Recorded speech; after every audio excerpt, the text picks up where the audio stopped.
मैं भी काफी टाइम से इस सवाल का जवाब ढूंढ रहा था और फाइनली मुझे इसका जवाब मिल ही गया कि अमीर और अमीर क्यों बनते जा रहा है और गरीब। वेल, इसका आंसर ब्लैक मनी नहीं है तो फिर क्या है? अगर आपको भी इसका जवाब जानना है तो इस वीडियो को बड़े ध्यान से देखिएगा, क्योंकि इस वीडियो को देखने के बाद आपको पता चल जाएगा कि ऐसी क्या चीजें हैं जो अमीर लोग करते हैं और गरीब लोग नहीं। So let's begin.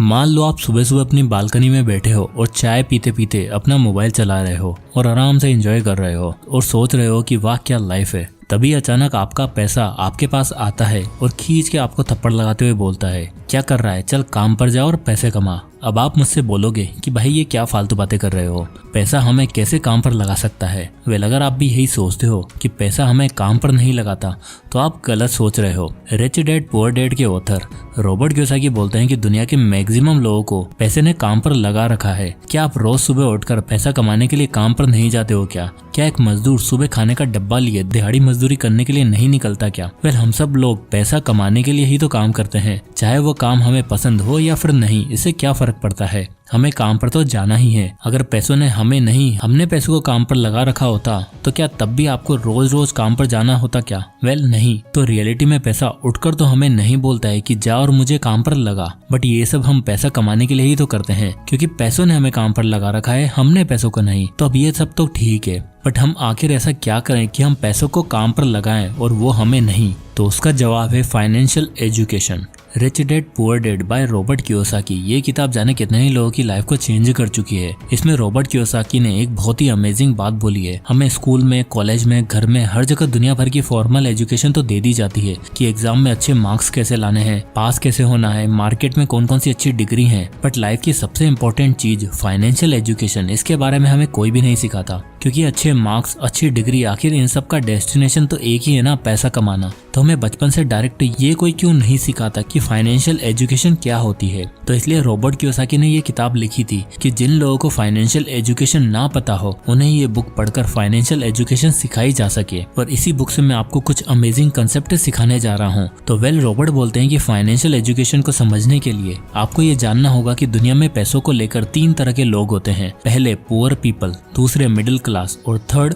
Rich people. अब ये तीनों तरह के लोग अपने कैश फ्लो के कारण ही इसी कैटेगरी में आते हैं। अब कोई इंसान गरीब या मिडिल क्लास क्यों होता है उसे इस चार्ट से समझते हैं। अब सबसे पहले आता है पुअर पीपल। इस कैटेगरी के लोग काफी मेहनत करते हैं और बड़ी मुश्किल से पैसा कमाते हैं। तो इस चार्ट में आप देख सकते हो कि इनकी जो भी इनकम होती है वो सारी इनकम इनके रेंट में और खाने पीने में निकल जाती है। तो इनके पास कोई भी पैसा नहीं बचता और ऐसे लोग ना तो कोई एसेट क्रिएट कर सकते हैं और ना ही कहीं पर इन्वेस्ट कर सकते हैं, क्योंकि मंथ एंड तक इनके खर्चे मैनेज हो जाए वही बड़ी बात है। इनकी इनकम इतनी जरा सी होती है कि ये बड़ी मुश्किल से खर्चा निकाल पाते हैं। इसलिए इस कैटेगरी के लोग अपने इस तरह के कैश फ्लो के कारण ही गरीब रहते हैं। दूसरे मिडिल क्लास। दुनिया के सबसे ज्यादा लोग इसी कैटेगरी में आएंगे। अब इस चार्ट से इनके कैश फ्लो को समझते हैं। इनकी इनकम पुअर कैटेगरी के लोगों से थोड़ी ज्यादा होती है। तो सबसे पहले तो इनकी जो इनकम होती है उससे ये अपने खर्चे चला लेते हैं, फिर उसके बाद ये अपने बाकी के खर्चे करते हैं, जैसे लोन पर ली हुई कार की EMI देना, अगर होम लोन ले रखा हो तो होम लोन की किस्तें पे करना। और जब इनके पास कुछ पैसा बचता है तो ये लोग FD में अपना पैसा सेव करके रख देते हैं। ये लोग पुअर कैटेगरी से तो ठीक है,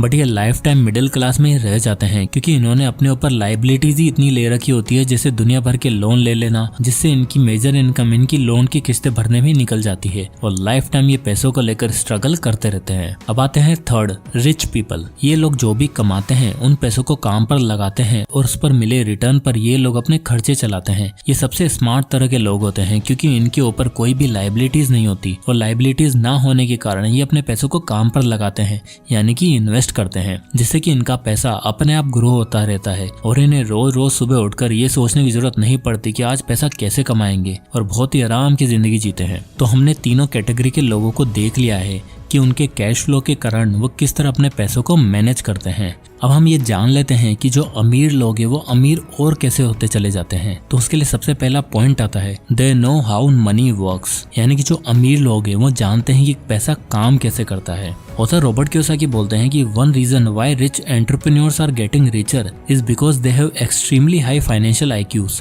फाइनेंशियल आईक्यू यानी आपकी पैसों को लेकर समझ कैसी है, आप कैसे पैसों को खर्च करते हो, कैसे सेव करते हो और कैसे उन पैसों को इन्वेस्ट करते हो। और high financial IQ over the time सीख के डेवलप करी जाती है। और जहाँ एवरेज और गरीब लोग बहुत ही पीछे रह जाते हैं, क्योंकि ज्यादातर लोगों को सही फाइनेंशियल एजुकेशन नहीं मिलती, क्योंकि वो अपनी फॉर्मल एजुकेशन को ही ज्यादा प्रेफर करते हैं। पढ़ो लिखो, अच्छी जॉब लो, पैसा कमाओ, एक बजट के हिसाब से खर्चा करो, अपनी इनकम का थोड़ा पैसा सेव करो और उन पैसों को अपनी 60s तक इन्वेस्ट करो ताकि अपने हॉस्पिटल बिल्स पे कर सको। इसी फॉर्मूले से गरीब लोग अपनी लाइफ जीते हैं और यही नॉलेज वो अपने बच्चों को भी पास ऑन करते हैं। अब अगर किसी गरीब बच्चे से पूछा जाए कि वो गरीब क्यों है, तो उसके पास पैसा न होने की कई सारे रीजंस हो गए कि उसके फादर इतना अर्न नहीं करते, उनके पास कोई सेविंग्स नहीं है, वो ज्यादा एजुकेटेड नहीं है। और अगर आप सेम सवाल किसी अमीर बच्चे से पूछो कि वो अमीर क्यों है, तो वो खुद बता देगा कि उनके फादर क्या क्या काम करते हैं, उनके पास कितने सारे एसेट्स हैं, कहाँ से पैसा आता है। अब क्योंकि वो खुद एक अमीर घर से है तो उसे अपनी फैमिली से फाइनेंशियल एजुकेशन मिल जाती है। वो सीख जाते हैं कि पैसा कैसे कमाते हैं, उन्हें सेव कैसे करते हैं, इन्वेस्ट कहाँ करते हैं और पैसों को ग्रो कैसे करा जाता है, क्योंकि उसने अपने घर में ये सब देखा होता है।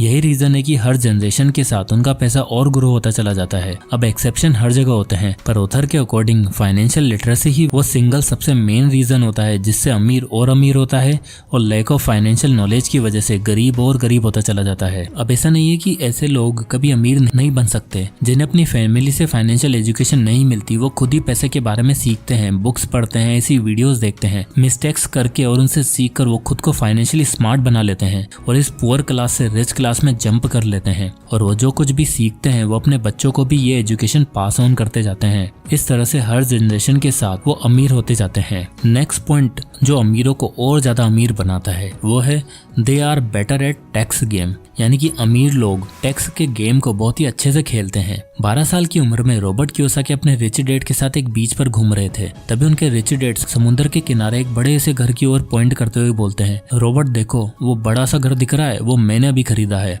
अब उस टाइम रॉबर्ट को भी समझ नहीं आ रहा था कि रिच डैड इतना महंगा रियल एस्टेट आखिर कैसे खरीद सकते हैं, क्योंकि उस टाइम तक रिच डैड इतने भी ज्यादा रिच नहीं थे। और जब रॉबर्ट ने पूछा कि आप इतना कमाते भी नहीं, आप इतनी महंगी प्रॉपर्टी कैसे खरीदी, तो उन्होंने जवाब देते हुए कहा, मैं अफोर्ड नहीं कर सकता पर मेरी कंपनी जरूर कर सकती है। अब यहाँ इंटरेस्टिंग बात यह है कि जो ऑथर के रियल डैड थे उनकी एक अच्छी खासी जॉब थी जिनकी सैलरी उनके रिच डैड से भी ज्यादा थी। और रिच डैड कहते हैं कि उनके रियल डैड, जिसे वो बुक में पुअर डैड से भी रेफर करते थे, वो कभी भी उस बड़े से घर को खरीद ही नहीं सकते थे। ऐसा क्यों था? वेल, उसका सबसे बड़ा रीजन था टैक्स। ऑथर इस बुक में हमें मेनली 3 तरह के इनकम के बारे में बताते हैं। पहली होती है ऑर्डिनरी इनकम, और ये होती है आपकी कमाई हुई इनकम, जहां आप जो भी जॉब करते हो या फिर आप सेल्फ एम्प्लॉयड हो, अपना खुद का कोई काम करते हो। और दूसरी होती है पोर्टफोलियो इनकम, जहां आपको अपने इन्वेस्ट करे हुए पैसों से रिटर्न मिलता है। और तीसरी होती है पैसिव इनकम। ये वो इनकम है जहां आपको कोई भी काम नहीं करना पड़ता, जैसे आपकी कोई प्रॉपर्टी है उससे आपको रेंट मिलता रहता है, वो आपकी पैसिव इनकम है। रॉबर्ट के अकॉर्डिंग कोई भी ऑर्डिनरी इनकम से अमीर नहीं बन सकता, क्योंकि सबसे ज्यादा टैक्स आपको वहीं पे करना होता है। अगर आपको अमीर बनना है तो आपको बाकी के दोनों इनकम स्ट्रीम से बिल्ड करने पर फोकस करना चाहिए। फॉर एग्जांपल, ऑथर के पुअर डैड एक जॉब करते थे जहां से उन्हें सैलरी मिलती थी, जो कि ऑर्डिनरी इनकम के फॉर्म में उन्हें रिसीव होती थी, जहां वो अपनी इनकम का मेजर पार्ट टैक्स में दे देते थे। वहीं ऑथर के रिच डैड बिजनेस और कई एसेट्स को ओन करते थे, जहां से उन्हें पोर्टफोलियो और पैसिव इनकम मिलती है, जहां उन्हें कम से कम टैक्स देना होता है। ऑथर बताते हैं कि जब आप एक ऐसा एसेट बिल्ड कर लेते हो जिससे एक पॉजिटिव कैश फ्लो जनरेट हो जाता है, अब आपको उस एसेट का यूज करके एक और एसेट बिल्ड करना है जो उस कैश फ्लो को और ज्यादा स्ट्रॉन्ग कर देगा। नाउ अपने दोनों एसेट्स का यूज करके एक तीसरा एसेट बिल्ड करो जो आपके कैश फ्लो को और भी ज्यादा बढ़ा देगा। इस तरह पैसों को कंपाउंड करने की जगह सबसे पहले एसेट्स को कंपाउंड करने पर फोकस करो। अब इसका सबसे बड़ा फायदा जो ऑथर बताते हैं वो ये है कि एसेट से जो कैश फ्लो जनरेट होता है आप उसी का यूज करके डायरेक्टली और एसेट्स को बाय कर सकते हो। रिच डैड अपनी कंपनी का यूज करके ग्रोस इनकम से एसेट बाय कर सकते थे, जिसके बाद उन्हें अपनी बची हुई नेट इनकम पे टैक्स पे करना पड़ता था। वहीं ऑथर के जो पुअर डैड थे वो पहले अपनी सैलरी से टैक्स भरते थे, यानी अपनी ग्रोस इनकम से टैक्स भरते थे, उसके बाद जो बचता था वो उसे स्पेंड करते थे, यानी अपनी नेट इनकम से एसेट बाय करते थे, जो कि आज ज्यादातर लोग करते हैं। इसका रीजन कियोसाकी बताते हैं कि क्योंकि रिच लोग ज्यादातर बिजनेस ओनर और इन्वेस्टर होते हैं, उन्हें कई सारे टैक्स ब्रेक मिलते हैं, क्योंकि अमीर लोगों की वजह से ही कहीं ना कहीं देश की इकोनॉमी चलती है। इन अमीर लोगों के बिजनेस से ही नई जॉब्स क्रिएट होती है, प्रोडक्ट्स क्रिएट होते हैं, कंज्यूमर्स बढ़ते हैं, और इन सभी चीजों को प्रमोट करने के लिए गवर्नमेंट भी उन्हें कई सारे टैक्स बेनिफिट्स देती है। अब ये सुनने में तो बहुत अनफेयर लगता है, बट यही दुनिया की रियलिटी है, जहाँ जिसके पास ज़्यादा पैसा है वो कम पे टैक्स कर रहा है और जिस पे कम पैसा है वो अपनी जेब काट काट कर गवर्नमेंट को पैसे दे रहा है। इसलिए ऑथर कहते हैं आपको अपनी एक ऐसी इनकम स्ट्रीम क्रिएट करनी चाहिए जहाँ आपको कम से कम टैक्स पे करना पड़े। तो दोस्तों यही कुछ कारण होते हैं जिनके कारण अमीर और गरीब बनता चला जाता है, क्योंकि अमीर लोगों के पास फाइनेंशियल एजुकेशन होती है जिसका इस्तेमाल करके वो अमीर होते जाते हैं, जबकि एक नॉर्मल इंसान इसके बारे में कुछ जानता ही नहीं है, इसलिए वो हमेशा पैसों की किल्लत से परेशान रहता है। इसलिए फॉर्मल एजुकेशन के साथ साथ हमें फाइनेंशियल एजुकेशन को भी समझना बहुत जरूरी है।